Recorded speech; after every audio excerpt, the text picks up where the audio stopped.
ইজা জুলজিলাতিল আরদু জিলজালাহা। আল্লাহ রাব্বুল আলামিন এই ৩০ পারার ভিতরে ছোট্ট একটি সূরা জিলজাল এই আয়াতের ধারা বুঝাই দিলেন। মালিক ডেকে ডেকে বলতেছেন, উম্মতেরা রে, দুনিয়া যখন আমি সৃষ্টি করেছি এই দুনিয়াও আমি একদিন ধ্বংস করে ফেলবো। জিলজালাহা বলতে বোঝানো হয়েছে একটা কম্পন সৃষ্টি হবে, একটা আঘাত সৃষ্টি হবে। এই আঘাতের কারণে আসমান আর জমিন ফেটে ফেটে পড়বে, আসমান আর জমিন ভাঙচুর হয়ে যাবে, চূর্ণ বিচ্ছিন্ন হয়ে যাবে, সমস্ত জিনিসকে আমি আল্লাহ ধ্বংস করে দিব। কিছু আল্লাহ তাআলা রাখবে না। কত বড় বড় পাহাড় আছে, অট্টালিকা আছে, ১০০ তালা, ৮০ তালা, ৭০ তালা, এরকম দালান কোঠা আছে না?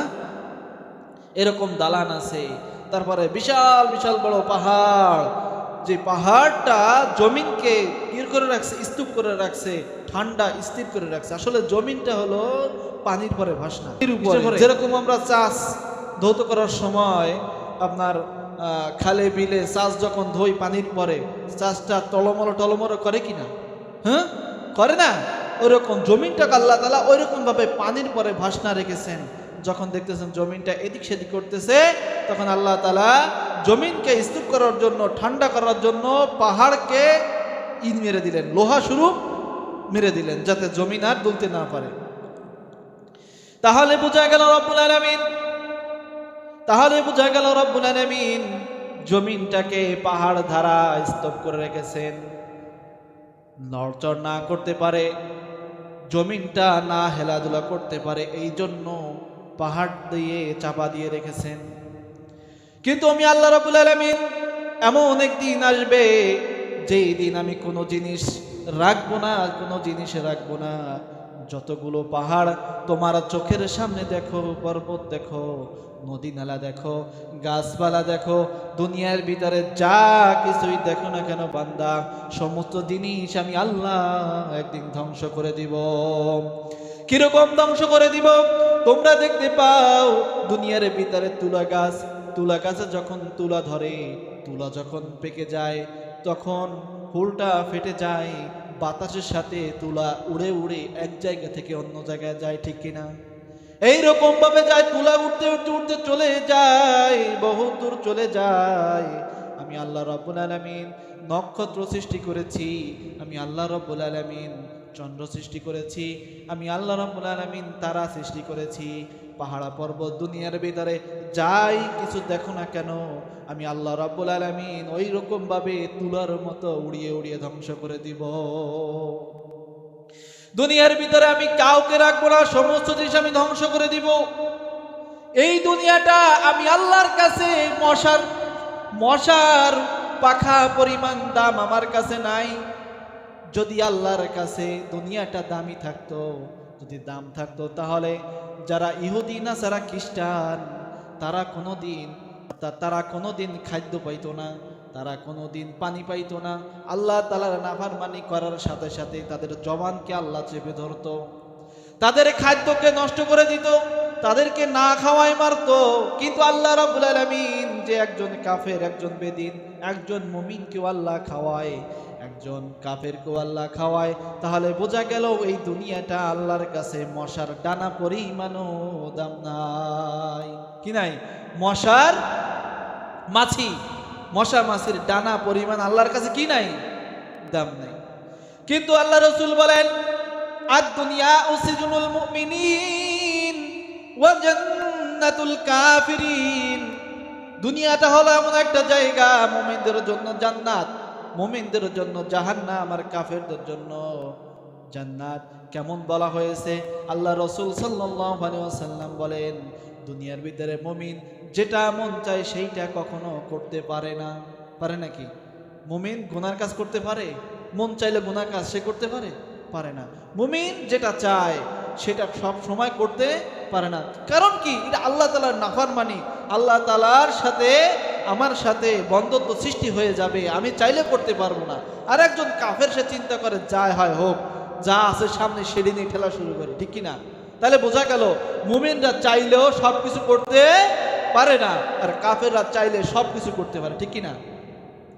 তাহলে দুনিয়াটা হলো মুমিনদের জন্য জাহান্নাম, দুনিয়াটা হলো মুমিনদের জন্য জাহান্নাম, কাফেরদের জন্য হলো জান্নাত।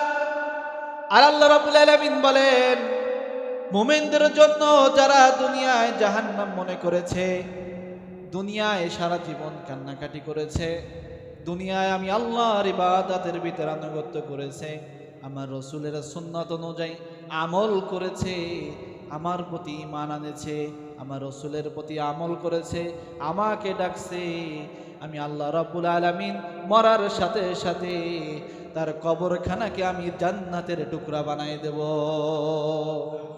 জান্নাতের টুকরা বানাই দিবেন কে? আরো জোর বলেন কে? জান্নাতের টুকরা বানাই দিবেন আল্লাহ। তাহলে বোঝা গেল মুমিনরা দুনিয়ায় শুধু কান্না করবে। কি করবে? কান্না করবে।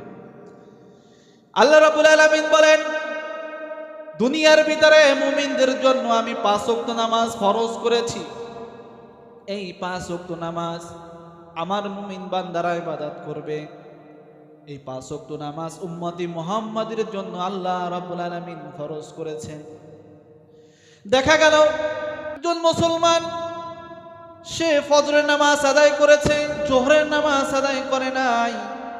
যখন ফজরের নামাজ আদায় করেছে আল্লাহ রাব্বুল আলামিন ফেরেশতাদেরকে নিয়ে প্রশংসা করতে থাকেন, ও ফেরেশতারা দেখো তুমি না বলেছিলা, তোমরা না বলেছিলা এই আদম জাতিকে সৃষ্টি না করার জন্য, দেখো তুমি না বলেছিলা, তোমরা না বলেছিলা এই আদম জাতিকে সৃষ্টি না করার জন্য, দেখো ফজরের সময়, শীতের সময়, ঠান্ডার সময় ঠান্ডা পানি দিয়ে আরামের বিছানা ছেড়ে দিয়ে, ঠান্ডার সময় ঠান্ডা পানি দিয়ে ওযু করে আমার জন্য 2 রাকাত নামাজ আদায় করেছে। আমি আল্লাহ ওই বান্দার প্রতি খুশি।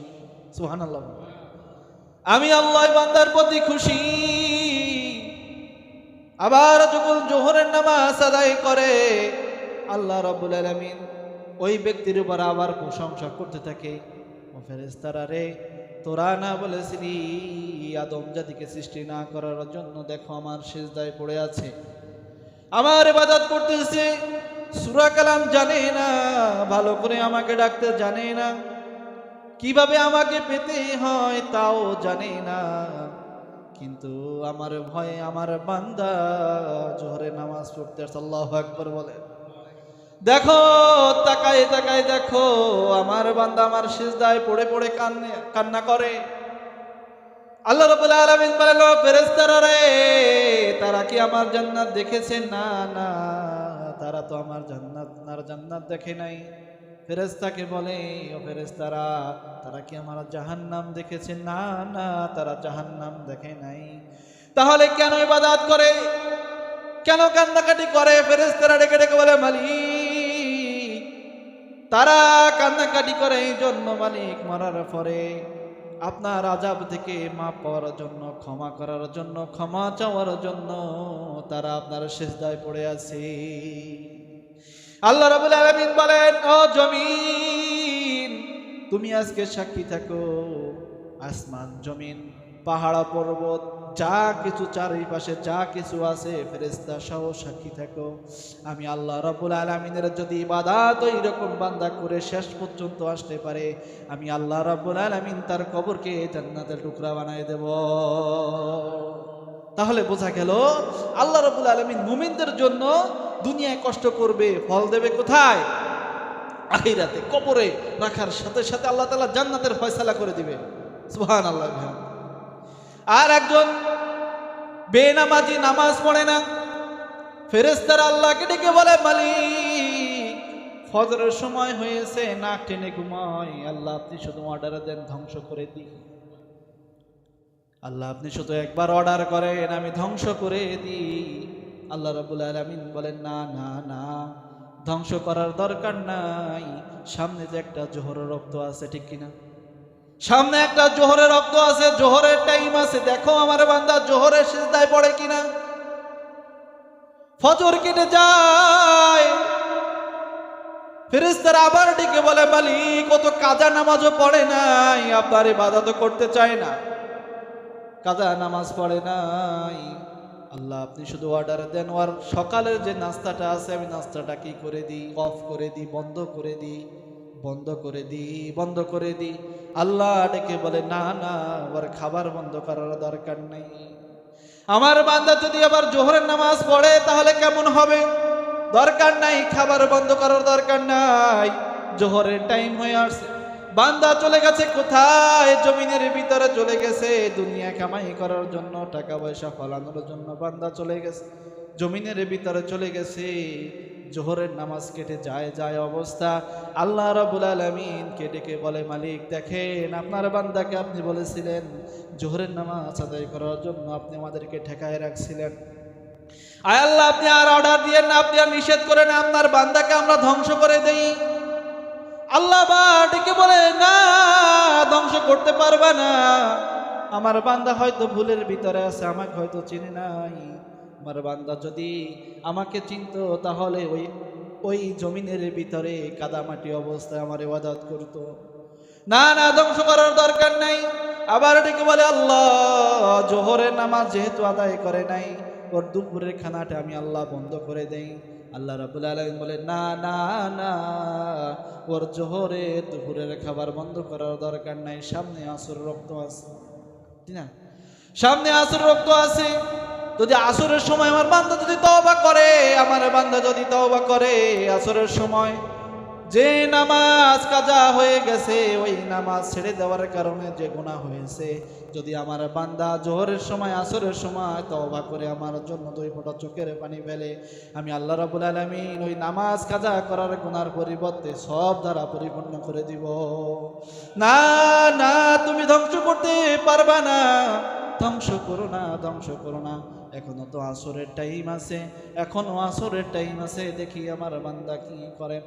এইরকম ভাবে আসর চলে যায়, মাগরিব চলে যায়, ঈশা চলে যায়। তখন আল্লাহ তাআলা রাব্বুল আলামিন ফেরেশতাদেরকে ডেকে বলেন, না না না, আমার বান্দাকে ধ্বংস করার দরকার নাই। দেখি আমার বান্দা আমাকে রাত্রে বেলা একবার আল্লাহ বলে ডাক দেয় কিনা, আল্লাহু আকবার বলে। দেখি আমার বান্দা সারাদিন কাজ করেছে, ক্লান্তি শরীরে, ইবাদত করার সময় পায় নাই, অসুস্থ শরীর। দেখি আমার বান্দা রাত্রে বেলায় তসবিহ হাতে নিয়ে একবার আল্লাহ বলে ডাক দেয় কিনা। একবার আল্লাহ বলে ডাক দিবে আমার বান্দা। সারাদিন যত গুনাহ করেছে, সারাদিন যত নাফরমানি করেছে, আমাকে যদি একবার মহব্বতের সাথে আল্লাহ বলে ডাক দেয়, আমি আল্লাহ ওই রকম যত গুনাহ করেছে গুনার পরিবর্তে আমি আল্লাহ তার জীবনে গুনাহ মাফ করে দিব।